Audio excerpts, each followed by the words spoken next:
Welcome to exam विवेचना। तो दोस्तों, जैसा कि आप लोगों को पता ही है कि एलटी टेट की परीक्षा जून 2023 में आने वाली है। इसी को ध्यान में रखकर हमारी टीम के द्वारा एक आपके लिए PYQ सीरीज चलाई गई है, ठीक है ना, जिसमें आपको प्रीवियस सीरीज़ के क्वेश्चन पेपर अवेलेबल करवाए जाते हैं। और वो हैं कितने हैं, लगभग 1000 के आसपास वो क्वेश्चन आपको अवेलेबल करवाए जा रहे हैं, ठीक है। लगभग 10 पार्ट आपको अभी तक दे दिए गए हैं उसके।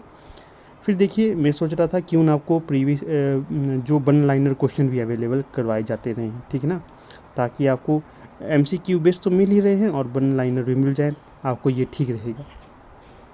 यही सोच के आपके लिए ये आज का लेक्चर लाया हूँ। वीडियो को शुरू करने से पहले आपको बताऊँगा, हमारी टीम के द्वारा व्हाट्सएप ग्रुप बनाया गया है LT टैट वालों के लिए स्पेशल। अगर अभी तक आप उसके साथ नहीं जुड़े हैं तो जुड़ जाइए। वहाँ पर आपको महत्वपूर्ण PDF इत्यादि सेंड की जाती रहती हैं, और भी जो महत्वपूर्ण चीज़ें आपके लिए बनाई गई होती हैं आपको वहाँ पर दी जाती हैं। फ्री ऑफ कॉस्ट है, आप जुड़ सकते हैं उससे। लिंक आपको डिस्क्रिप्शन बॉक्स में दिया गया है। बाकी वीडियो को शुरू करने से पहले आपको हमारी टीम के द्वारा जो क्रैश कोर्स LT टेट वालों के लिए चलाया जा रहा है उसके बारे में भी थोड़ी सी जानकारी दे देता हूँ। तो यहाँ पर देखिए, LT टेट जून 2023 को ध्यान में रखकर हमारी टीम के द्वारा 40 दिनों का क्रैश कोर्स चलाया जा रहा है। जो भी इंटरेस्टेड कैंडिडेट होगा तो वो 20 अप्रैल 2023 से पहले इसमें एनरोल हो सकता है और अपनी तैयारी को सुदृढ़ कर सकता है। यहाँ पर आपको बता देता हूँ क्या क्या मिलेगा। देखिए, जो 40 दिनों का क्रैश कोर्स रहेगा LT टेट वालों के लिए, इसमें आपको डेली रिकॉर्डेड वीडियो लेक्चर मिलेंगे सुबह 8 बजे। फिर डेली टेस्ट होगा 9 बजे रात को। सबसे बेस्ट मेथड ये होता है कि आप पहले किसी लेक्चर को ढंग से देखिएगा, फिर रात को उसका टेस्ट लीजिएगा। हम उसी मेथड से आपको करवाएंगे यहाँ पर, ठीक है ना। सारा का सारा हिंदी साहित्य और हिंदी हम कवर करवाएंगे। जैसा आप लोगों को विदित ही होगा कि LT टेट में 150 क्वेश्चन आते हैं, जिसमें 120 हिंदी और हिंदी साहित्य के होते हैं और 30 क्वेश्चन GK के होते हैं। हम यहाँ पर आपको GK नहीं करवाएंगे, जो करवाएंगे तो वो होगा हिंदी साहित्य, क्योंकि GK तो आप लोग खुद ही पढ़ते हैं, उतना आपको वहाँ पर डिफ़िकल्टी महसूस नहीं होती। पर ऐसा है कि समय पर मैं यहाँ पर आपको GK के क्वेश्चन की MCQ वाले वीडियोस अवेलेबल करवाता रहूँगा, जो पहले किसी न किसी परीक्षा में पूछे गए क्वेश्चन होंगे, ठीक है ना, वो आपको देता रहूँगा बीच बीच में। फिर एक तो आपको यहाँ पर सुबह लेक्चर मिलेगा 1 घंटे के आसपास, ठीक है। दूसरा, उसी लेक्चर का 9 बजे आपका टेस्ट होगा। डेली की रूटीन यही रहेगी, डेली आपको ये चीज़ें मिलेंगी। फिर देखिए, आपको डेली इसमें भाग भी देना है। ऐसा नहीं करना है कि आपको मैं एक तरफ से PDF दे रहा हूँ, स्टडी मैटर पढ़ने के लिए दे रहा हूँ, आप पढ़ते नहीं हैं, तो आपको पढ़ना ही होगा। जितना मैं योगदान दूंगा उतना ही आपको योगदान देना ही पड़ेगा।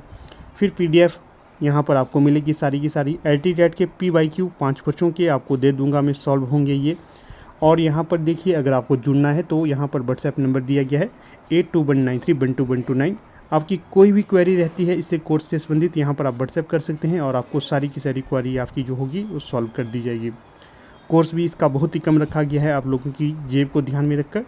इसके पश्चात भी आपकी कोई क्वेरी रहती है तो आप बेझिझक यहाँ पर संपर्क करिए, जो मैंने आपको यहाँ पर व्हाट्सएप नंबर बताया है। और देखिए, इसकी तिथि ध्यान रखनी है, 20 अप्रैल 2023 से ये कोर्स शुरू होने वाला है, ठीक है ना। चलिए अपने कोर्स, अपना जो हमारा लेक्चर है उसकी तरफ रुख करते हैं। तो देखिएगा, ये था हमारा आज का लेक्चर। वन लाइनर है, महत्वपूर्ण है, काफ़ी सारे यहाँ से आपको क्वेश्चन परीक्षा में देखने के लिए मिलेंगे। देखिएगा, पहला क्वेश्चन यहाँ पर आपसे पूछा गया है। पहला क्वेश्चन क्या है, 14 सितंबर 1949 ईस्वी में हिंदी को भारत की राजभाषा बनाया गया। तिथि याद रखनी है ढंग से, प्रश्न पूछा जाएगा। 14 सितंबर 1949 को किसे भारत की राजभाषा बनाया गया, तो वो हिंदी थी। हिंदी को 14 सितंबर 1949 में भारत की राजभाषा बनाया गया था। दूसरा क्वेश्चन यहाँ पर ये है, जब संविधान बना उस समय 8वीं अनुसूची में कुल 14 भाषाएं थीं। ये भी प्रश्न बन सकता है कि हिंदी को संविधान की किस अनुसूची में रखा गया है, तो ये 8वीं अनुसूची है। और जब संविधान बना था उस समय 8वीं अनुसूची में कुल कितनी भाषाएं थी, 14 भाषाएं थी। इनमें से हिंदी भी एक थी, ध्यान रखना है आपने। थोड़ा बैकग्राउंड में आपको शोर सुनाई दे रहा होगा, इसको आपने इग्नोर करना है, मेरी आवाज़ पे फोकस करिएगा। फिर आगे है संविधान में राजभाषा संबंधी प्रमुख प्रावधान यहाँ पर दिए गए हैं, जैसे कि संविधान के भाग 2 के अनुच्छेद 120 में संसद की भाषा का वर्णन है। कहाँ पर क्या है?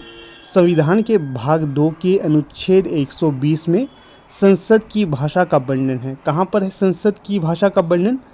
संविधान के भाग 2 अनुच्छेद 120 में। ये भी याद रखना है, ये भी पूछे जाने वाला तथ्य है।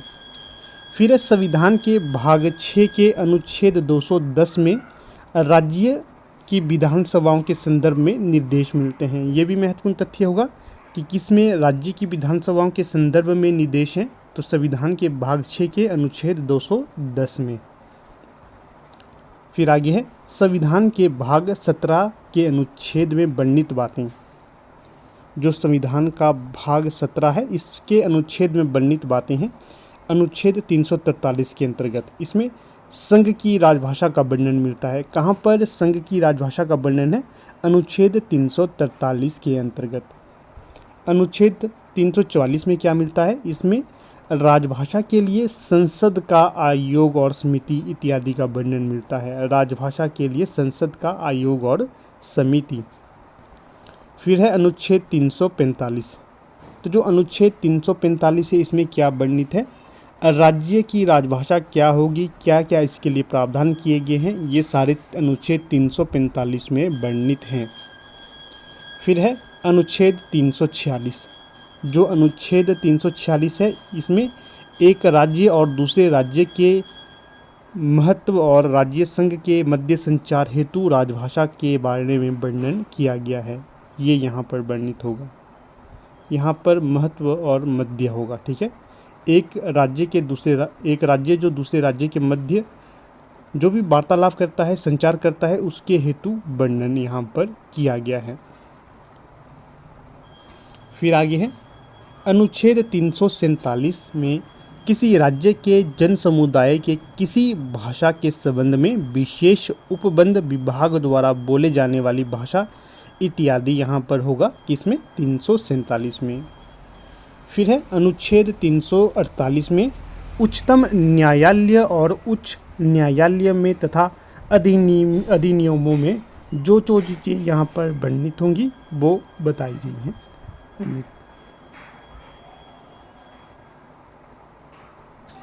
तो जो उच्चतम न्यायालय और उच्च न्यायालय है, इनके जो अधिनियम होंगे ये वर्णित होंगे अनुच्छेद 348 में। फिर जो अनुच्छेद 349 है, इसमें क्या है? भाषा संबंधी कुछ विधियों के अधिनियमित करने के लिए विशेष जो प्रक्रिया रहेगी वो 349 में बताई गई हैं। फिर है अनुच्छेद 350 में, इसमें भाषाई अल्पसंख्यक वर्गों के हितों की रक्षा के लिए निर्देश दिए गए हैं, इसमें 350 में। फिर 351, इसमें हिंदी भाषा के विकास के लिए जो महत्वपूर्ण चीज़ें करनी होती हैं वो 351 में बताई गई हैं। इसके पश्चात आगे देखिए, संविधान के अनुच्छेद 343 में यह प्रावधान है कि देवनागरी लिपि में लिखी गई हिंदी संघ की राजभाषा होगी। क्या है इसमें?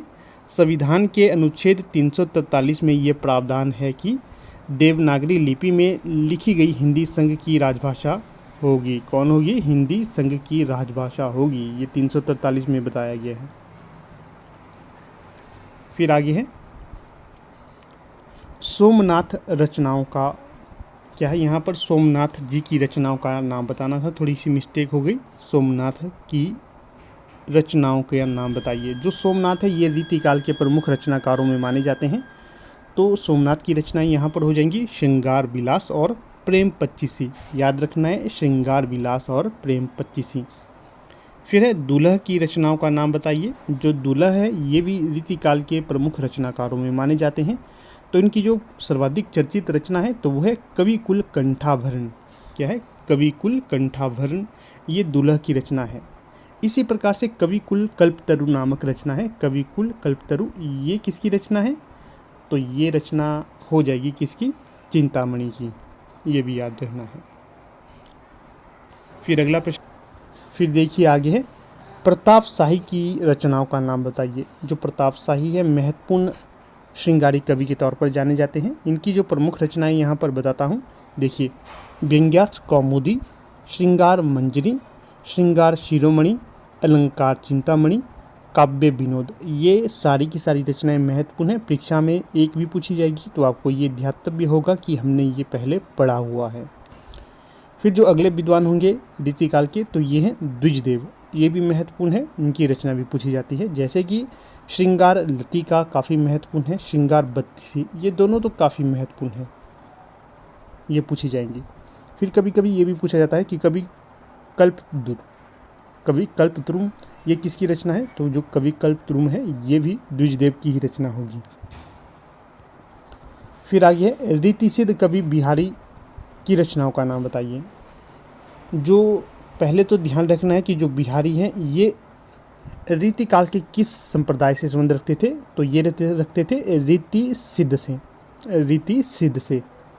फिर जो बिहारी के द्वारा रचना की गई थी, इनके द्वारा एक ही रचना की गई थी, उसका नाम था बिहारी सतसई। कौन सी? बिहारी सतसई।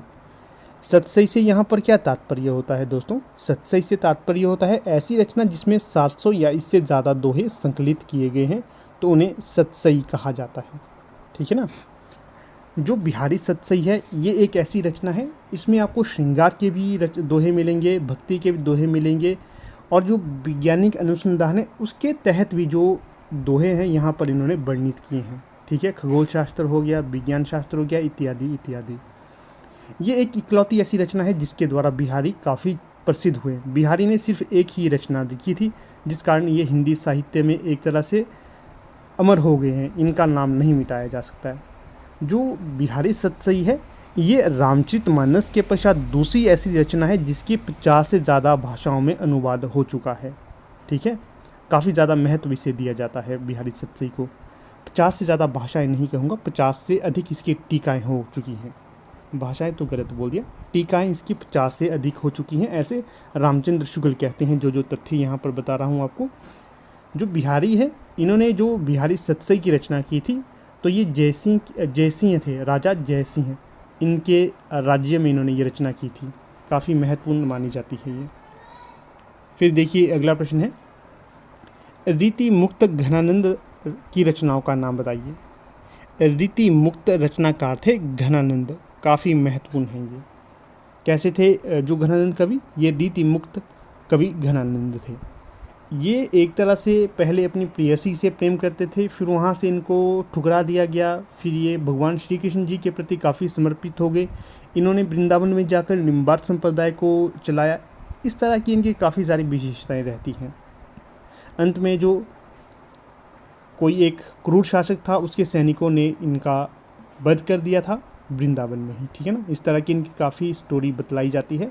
कभी समय लगेगा इस तरह के विस्तृत क्वेश्चन को बताने का, तो वहाँ पर मैं आपको इनकी कहानी भी बता दूंगा। ठीक है ना। ये जो प्रश्न पूछा जाता है कि जो घनानंद है ये रीति काल के किस संप्रदाय से जुड़े हुए थे? रीति मुक्त संप्रदाय से जुड़े हुए थे ये। दूसरा प्रश्न यहाँ से ये बनता है कि जो घनानंद है इनकी प्रेयसी का क्या नाम था? तो इनकी प्रेयसी का नाम था सुजान। तीसरा प्रश्न ये बनता है कि जो घनानंद है ये कहाँ जाकर रहने लगे थे? तो जब इनको इनके राजा के द्वारा निर्वासित कर दिया गया था इनके राज्य से, तो ये वृंदावन में जाकर रहने लगे थे। चौथा प्रश्न ये बनता है कि घनानंद ने वृंदावन में जाकर कौन सा संप्रदाय अपनाया था? तो ये निम्बार्क संप्रदाय इन्होंने अपनाया था। फिर देखिए एक प्रश्न ये भी बनता है कि इनके जिन्होंने अपने दरबार से निकाला था उनका नाम क्या है? तो मोहम्मद शाह रंगीला इनका नाम था। देखिए एक ही प्रश्न से मैंने आपको 7-8 प्रश्न बता दिए। ठीक है ना। कितना ये महत्वपूर्ण तथ्य होंगे, आप इसको इसी से जान सकते हैं, इसलिए नोट करना है जो आपको तथ्य मैं बता रहा हूँ। फिर इनकी जो रचनाएं हैं ये है सुजान हित प्रबंध, कृपा कंद निबंध, इश्कलता, ये सारी की सारी इनकी रचनाएं हैं। यहाँ से आपको प्रश्न बनेगा ही बनेगा। ठीक है, काफ़ी महत्वपूर्ण है ये। देखिएगा यहाँ से आपको ये भी बता देता हूँ, काफ़ी बच्चे कोर्स नहीं ले पाते हैं, कोई दिक्कत नहीं ले पाते, तो आप इस तरह के जो मैं आपके लिए क्वेश्चन की सीरीज़ लाता हूँ आप इनको नोट करिएगा, आप स्वयं मेहनत करते रहिएगा, आपको अवश्य सफलता मिलेगी। ठीक है ना। आपने देखिए कोई भी मैं आपको लेक्चर देता हूँ, चाहे वो LT टेट के लिए होता है, LT कमीशन के लिए होता है, PGT हिंदी के लिए होता है, या फिर किसी और विषय के लिए मैं वीडियो लेक्चर लाता हूँ, तो आपने ये नहीं सोचना है कि ये मेरे लिए नहीं है। हर एक वीडियो दोस्तों आपके लिए है। चाहे अगर आप एलटी टेट की प्रिपरेशन कर रहे हैं ना, आपको अगर एलटी कमीशन की वीडियो मिल जाए, पीजीटी हिंदी की वीडियो मिल जाए, एनटी नेट की वीडियो मिल जाए, वो भी आपके लिए लाभदायक सिद्ध होगी, क्योंकि सभी का विषय एक जैसा है। हिंदी साहित्य एक जैसा होता है हर एक परीक्षा में। हाँ, ये अवश्य है कि कई जगह काफ़ी हार्ड प्रश्न आते हैं, और जो निम्न स्तर की परीक्षा होती है वहाँ पर प्रश्नों का स्तर थोड़ा सा निम्न होता है, परंतु हिंदी साहित्य एक जैसा होता है, ये भी ध्यान रखना है आपने, ठीक है ना। चलिए, काफ़ी मेहनत करनी है दोस्तों। आपका रिज़ल्ट मुझे यह चाहिए कि आप लोगों का सभी का रिज़ल्ट, जब मान लीजिए आप परीक्षा देंगे तो आप सभी ने छाप देना है कमेंट बॉक्स में कि हम सभी का टेट हो गया, ठीक है। चलिए अगला देख लेते हैं। अगला क्या है यहाँ पर प्रश्न। रीति मुक्त कवि आलम, इनकी रचनाओं का नाम बताना है। जो आलम थे ये भी घनानंद की तरह ही थे, ये भी रीति मुक्त संप्रदाय से संबंधित माने जाते हैं। संप्रदाय तो इसे क्या कह सकते हैं, एक शाखा थी या धारा थी ये। तो जो आलम की प्रमुख रचना है तो इसका नाम आलम केली होगा। तो जो आलम की प्रेमिका का नाम क्या था, ये आप मुझे कमेंट में बताइएगा। आलम और बोधा इन दोनों की बताइएगा, इनकी भी बताइए आलम की प्रेमिका का नाम क्या था और बोधा की भी क्या था। जब मैं इस तरह के वीडियो लाता था तो आपको बताता था इनकी प्रेमिकाओं के नाम भी। तो आलम की रचना का नाम आलम केली हो जाएगा। फिर है रीति मुक्त कवि बोधा, इनकी रचनाओं का नाम बताइए। इश्कनामा, बिरह बारिश, ये दोनों इनकी रचनाएं हो जाएंगी। जो बोधा हैं ये भी रीति मुक्त कवि के तौर पर जाने जाते हैं। इसी प्रकार से हैं रीति मुक्त कवि ठाकुर। जो रीति मुक्त कवि ठाकुर है इनकी रचनाएं बतानी है, तो इनकी रचना हो जाएगी ठाकुर ठसक और ठाकुर शतक। कौन कौन सी, ठाकुर ठसक और ठाकुर शतक। फिर जो अगला प्रश्न यहाँ पर है, आंसू से भीगे अंचल पर मन का सब कुछ रखना होगा, यह पंक्ति कामायनी के किस सर्ग से ली गई है। पहले पंक्ति देखिए, आंसू से भीगे अंचल पर मन का सब कुछ रखना होगा। प्रस्तुत पंक्तियाँ कामायनी से ली गई हैं। कहाँ से ली गई है, कामायनी से। और कामायनी के किस सर्ग से ली गई हैं, ये कामायनी के लज्जा सर्ग से ये ली गई हैं। काफ़ी महत्वपूर्ण होगी। ये भी प्रश्न बनता है कि जो कामायनी है इसकी रचना किसने की है। जयशंकर प्रसाद के द्वारा इसकी रचना की गई थी। कब की गई थी, 1935 में। 1935 में जयशंकर प्रसाद के द्वारा इसकी रचना की गई थी। फिर देखिए ये प्रश्न बनता है कि कामायनी में कुल कितने सर्ग हैं। कामायनी में कुल 15 सर्ग हैं, याद रखना है। फिर ये प्रश्न बनता है कि कामायनी का जो प्रथम सर्ग कौन सा है, तो कामायनी का प्रथम सर्ग चिंता है। और अंतिम सर्ग कौन सा है, अंतिम सर्ग इसका आनंद है। तो ये दोनों तथ्य तो आपको याद रखने ही हैं जो मैंने आपको यहाँ पर बतलाए। पहला सर्ग कौन सा है, पहला सर्ग जैसा कि मैंने आपको बताया पहला होगा चिंता। चिंता सर्ग पहला है। अंतिम कौन सा है, अंतिम आनंद है। चलिए आपको सारे सर्गों के नाम भी आपको बता देता हूँ। जैसा कि पहला तो हो गया चिंता, दूसरा आशा है, तीसरा श्रद्धा है, चौथा काम है, पांचवा वासना है, छठा लज्जा है, सातवां कर्म है, आठवां ईर्ष्या है, नौवां ईरा है, 10वां स्वप्न है, 11वां संघर्ष है, 12वां निर्वेद है, 13वां दर्शन है, 14वां रहस्य है, अंतिम है या 15वां है आनंद। 15 सर्ग हैं कामायनी में। समय भी मैंने आपको इसका बता दिया, समय क्या है। फिर देखिए कई बार कामायनी के प्रतीक पूछे जाते हैं, जैसे कि कौन सा पात्र किस प्रतीक के लिए गढ़ा गया है यहाँ पर। जैसे मन का प्रतीक कामायनी में कौन है, तो मन का प्रतीक कामायनी में है मनु। मन से याद रख सकते हैं आप मनु को। फिर है हृदय का प्रतीक कामायनी में कौन है, हृदय का प्रतीक हो जाएंगी श्रद्धा, श्रद्धा। फिर है ईरा का जो बुद्धि है, बुद्धि ये किसका प्रतीक है, ये तो बता दिया आपको, ईरा का, ईरा बुद्धि का प्रतीक है। फिर जो मानव ये किसका प्रतीक है, तो ये कुमार का प्रतीक है। कुमार किसका पुत्र है, मनु और श्रद्धा के पुत्र का नाम कुमार है। फिर देखिएगा कई बार ये भी प्रश्न पूछा जाता है कि जो छायावाद का उपनिषद कामायनी को किसने कहा, तो जो छायावाद का उपनिषद कामायनी को कहा था आचार्य शांतिप्रिय द्विवेदी के द्वारा। किसके द्वारा? आचार्य शांतिप्रिय द्विवेदी के द्वारा कामायनी को छायावाद का उपनिषद कहा था। काफ़ी महत्वपूर्ण तथ्य है ये भी, ठीक है, तो ध्यान रखना है, सारे तथ्य आपने नोट करने हैं।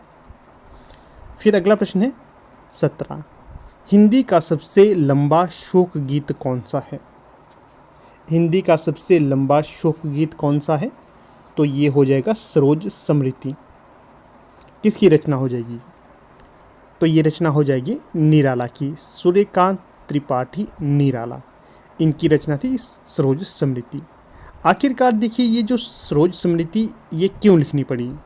ये इसलिए लिखनी पड़ी कि जो इनकी पुत्री थी सरोज, इसकी अल्प उम्र ही थी, अर्थात अभी तक पूरा इन्होंने जीवन जिया नहीं था सरोज ने, जल्द ही इनकी मृत्यु हो गई थी अल्प जीवन में।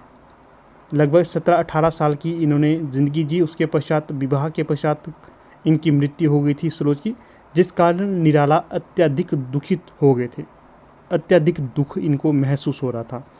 फिर इन्होंने शोक के लिए, अपनी पुत्री की स्मृति के लिए इस रचना को लिखा, सरोज स्मृति को। काफ़ी लंबा ये शोक गीत माना जाता है। पूछा जाएगा कि हिंदी साहित्य का प्रथम लंबा शोक गीत कौन सा है? तो ये सरोज स्मृति है, निराला की रचना होगी। जो सरोज स्मृति की तरह इनके द्वारा और रचनाएं भी लिखी गई हैं, जैसे कि कौन कौन सी, जैसे आपको बता दूं, एक तो हो गया इनका अनामिका, दूसरा परिमल, तीसरा जूही की कली। काफ़ी महत्वपूर्ण है जूही की कली। जूही कई बार परीक्षा में पूछा जाता है, जूही किस प्रकार से लिखा है निराला ने? तो जूही इस तरह से मात्रा नहीं डाली है, जूही की मात्रा इन्होंने इस तरह से डाली है, ठीक है, याद रखना है। जूही की कली ये इनकी प्रथम रचना मानी जाती है। यहाँ से देखिए, मुझे याद आ रहा है कि जो जूही की कली है, जब निराला ने सर्वप्रथम इस रचना को लिखा ना, तो एक ऐसे विद्वान थे जिन्होंने इस रचना को छापने से ही इनकार कर दिया।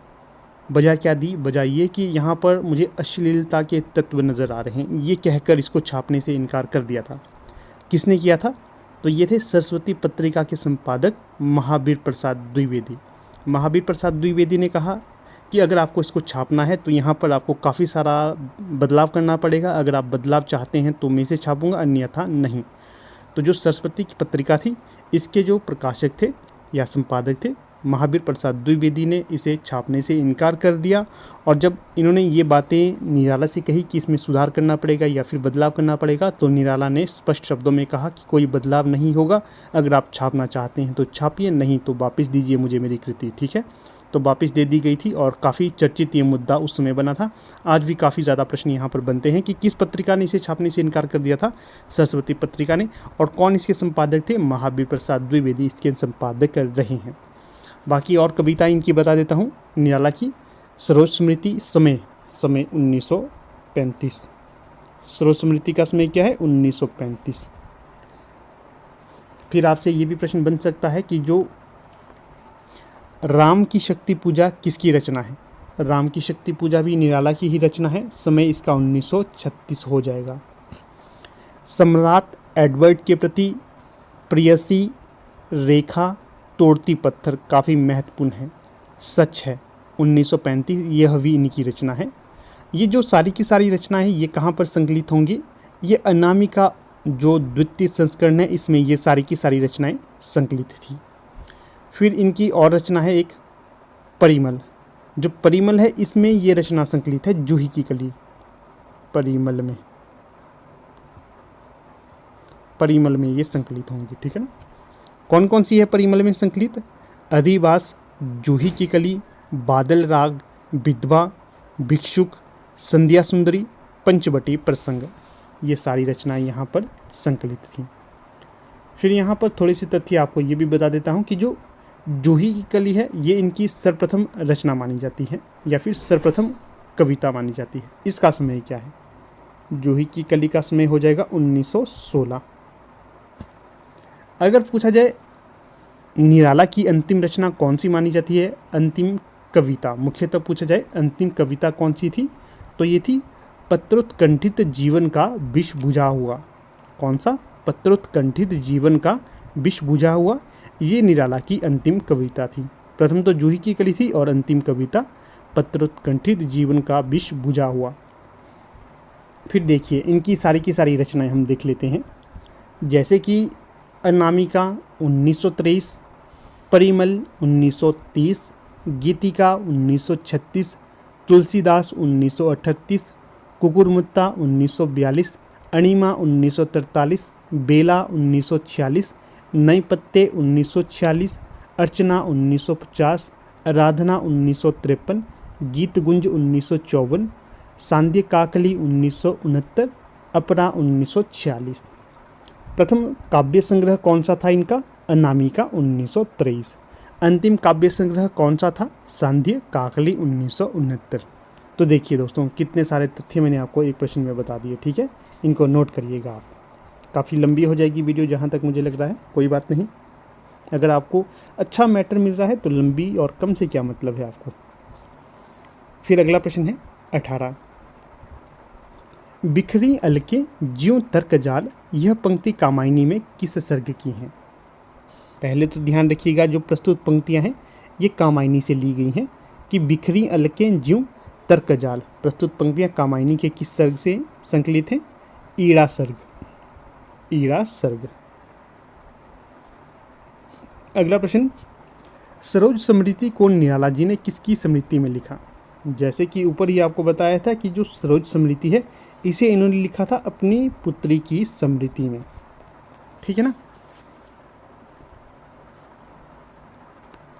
एक यहाँ पर मुझे देखिएगा,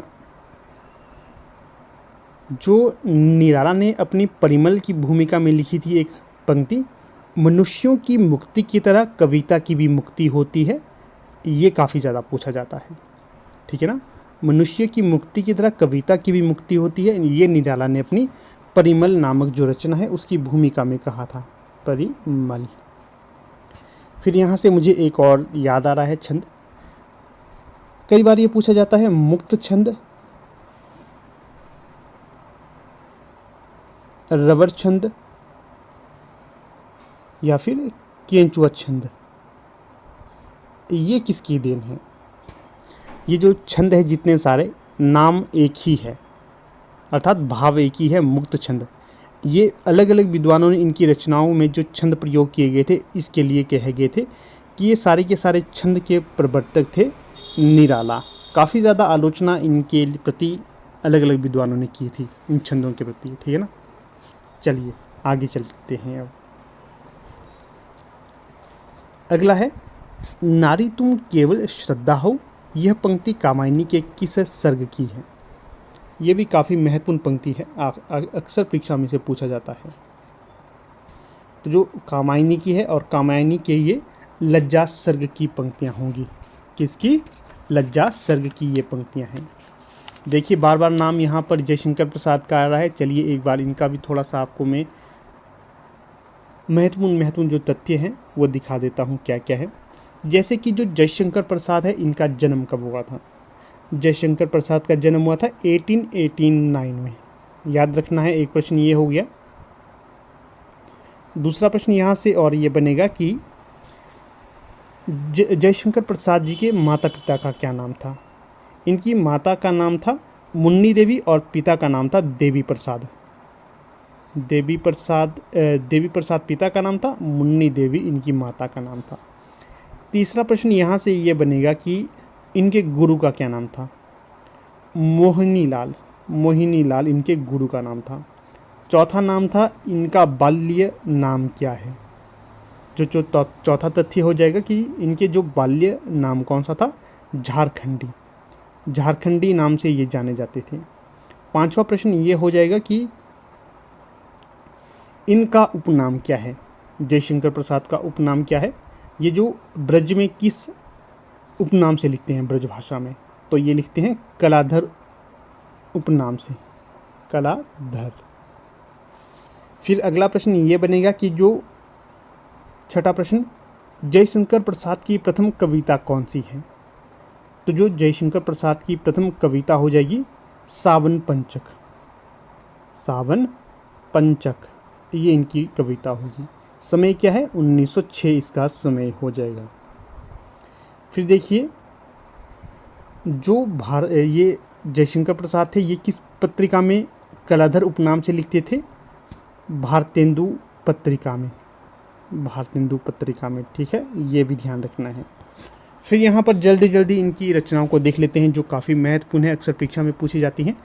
उर्वशी 1909, वन मिलन 1909, प्रेम राज्य 1909, अयोध्या का उद्धार 1910, शोकोच्छ्वास 1910, बबरू बहान 1911, कानन कुसुम 1913, प्रेम पथिक 1914, महाराणा का महत्व 1914, चित्राधार 1918, झरना 1918, आंसू 1925, लहर 1933, कामायनी 1935।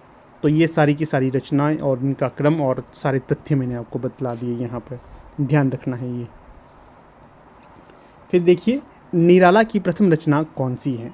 निराला की प्रथम रचना है जूही की कली, जैसा कि मैंने आपको बता दिया था, समय 1916 हो जाएगा।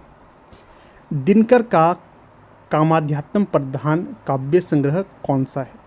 जो दिनकर है ये भी काफ़ी ज़्यादा महत्वपूर्ण रचनाकार के तौर पर जाने जाते हैं।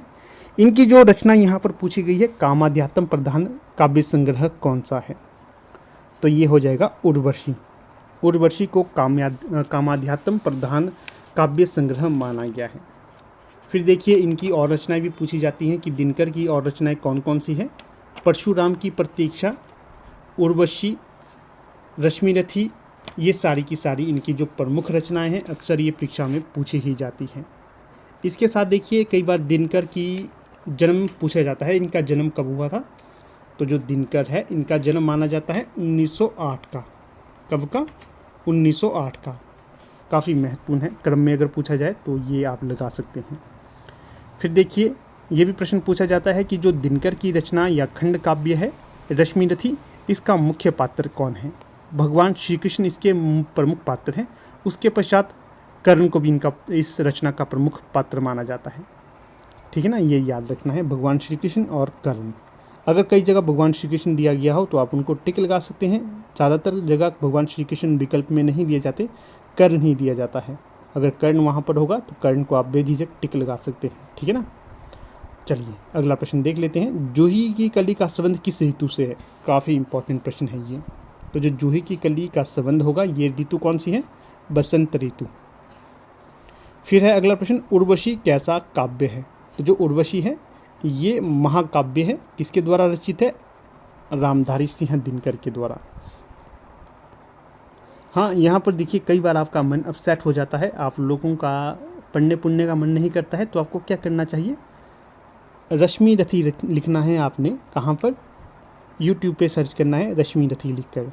फिर देखिए वहाँ पर जो मनोज मुंतशिर है, कितना सुंदर इन्होंने रश्मिरथी नामक रचना पर व्याख्यान दिया है। आपका रोम रोम पुलकित हो जाएगा इसको सुनकर। ऐसी ऐसी चीज़ें सुननी चाहिए आपको, जिससे आपको एक तरह से मोटिवेट भी हो जाए आप और आपका पढ़ने का मन भी करे, ठीक है ना। नाटक इत्यादि नहीं देखने चाहिए, अच्छा नहीं होता नाटक देख के। क्या होता है, टाइम बर्बाद हो जाता है आपको। जो स्टडी कर रहे हैं उन्हें तो नाटक से ज़्यादा रुचि नहीं रखनी चाहिए। ऐसी चीज़ें देखनी चाहिए जिससे आपको मतलब मनोबल बढ़े, आपको कुछ आगे करने का मन करे, ठीक है। नाटक में क्या ही रखा होता है, बाकी आप माइंड मत करिएगा। अगर देखना है तो देख सकते हैं नाटक भी। अगला और अंतिम प्रश्न है आज का, यहाँ पर 25। जूही की कली कविता का नायक कौन है?